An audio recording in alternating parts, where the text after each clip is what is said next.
Handa na ang mga Dabawenyo sa pagbubukas ng kanilang Pasko Fiesta. Mas simple ang pagdiriwang ngayong taon kumpara sa dati para raw makameno sila at makapagbigay pa ng dagdag tulong sa mga nasalanta ng Bagyong Yolanda. Makibalita tayo live kay Marlon Palmahil ng GMA Davao. Marlon?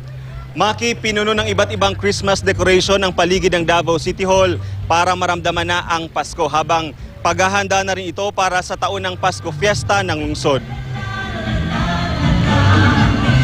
Sisimulan ang taon ng Pasko Fiesta mamayang gabi sa pamamagitan ng Danag Davao o lighting ceremony.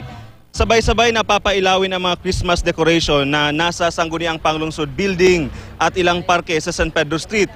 Kasama na ang malaking Christmas tree sa harap ng City Hall. Ayon sa City Administrator, karamihan sa mga dekorasyong ginamit nila galing sa ilang negosyante sa lungsod.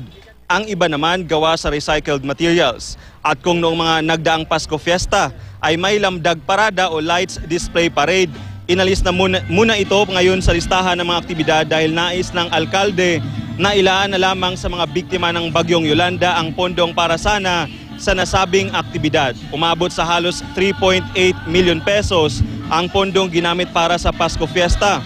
Alinsunod ito sa inaprobahang supplemental budget ng konseho.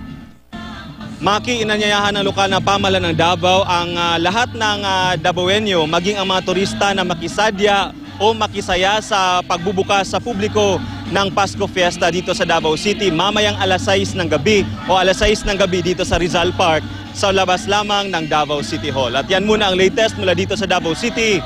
Marlon Palmahil, Nagbabalita, Pilipinas.